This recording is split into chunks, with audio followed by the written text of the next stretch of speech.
India Pakistan का जो recently 5th round हुआ कॉन्फ्लिक्ट का, जिसको ट्रम्प साहब ने बीच में ही रुकवाया, उसमें दोनों कंट्रीज़ ने विक्ट्री क्लेम करी है। जनरल मुनीर का तो प्रमोशन भी हो गया, फील्ड मार्शल बन गए।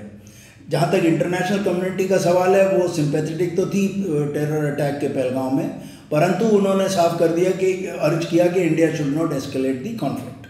अब इसके रिस्पांस में प्रधानमंत्री जी ने अपनी एक नई डॉक्ट्रिन पेश करी। ना पहले दो जो हैं वो ऑलरेडी हम प्रूव कर चुके हैं, उसको मैं बोलूँगा नहीं, आप स्लाइड पे देख लें।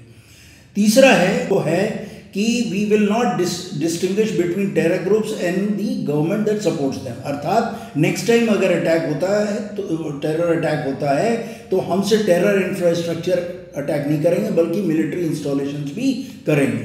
अब इसको हम जरा एनालाइज करें। बालाकोट ऑपरेशन में पाकिस्तान के अपने अटैक के बाद Pakistan launch a counter offensive. India lost a MiG-21 and a helicopter due to some mistaken identity, जिसमें करीब 10 लोग हमारे शहीद हुए। Post Pahalgam India reportedly lost 2 to 5 aircrafts. अगर कम होते तो इंडिया डिस्क्लोज करता, जाहिर सी बात है कि 4 से 5 एयरक्राफ्ट्स गए हैं। पाकिस्तान का भी डैमेज हुआ है, लेकिन जैसा एयर मार्शल भारती ने कहा कि कॉम्बैट में डैमेज तो होता है, तो ये सवाल पूछना बेकार है। But the point is Pakistan भी संतुष्ट है इस डैमेज से, पर ये डैमेज डिटर नहीं करता पाकिस्तान को कि वो it should discontinue the proxy war. बल्कि ये एक नया पहलू आया है अब कि चाइना, ये जो पाकिस्तान है वो चाइना की प्रॉक्सी वॉर शायद हमसे लड़ रहा हो with the incoming J-35 stealth bomber जो चाइना इनको दे रहा है, स्टेल्थ बॉम्बर्स, और जो करंट वीकनेसेस निकल के आए उसको पाकिस्तान जो है प्लग कर देगा। गिवन कि 3 साल और बचे हैं अभी जनरल इलेक्शंस को, और another terror attack is not improbable, so mister Modi may then be feel politically compelled to respond, और अगली बार अगर होता है तो उसका एस्केलेशन ज़्यादा तगड़ा होगा।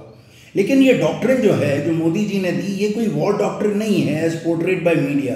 ये फंडामेंटली पॉलिटिकल है, crafted to reassure the support base. Even the recent operation, including its name Sindoor, appears politically motivated. जैसे कहा ना, वहाँ से गोली आए तो यहाँ से गोला जाएगा, ये मिलिट्री स्ट्रेटेजी नहीं है, ये इमोशनल रिटोरिक है। War is a serious business and can not be fought this way. If we don't begin preparing in real strategic terms and military terms from today, clarifying our geostrategic objectives and military objectives, the approach may cause more harm than good. The next conflict may not yield the same political dividends as Balakot or Sindoor did despite the losses.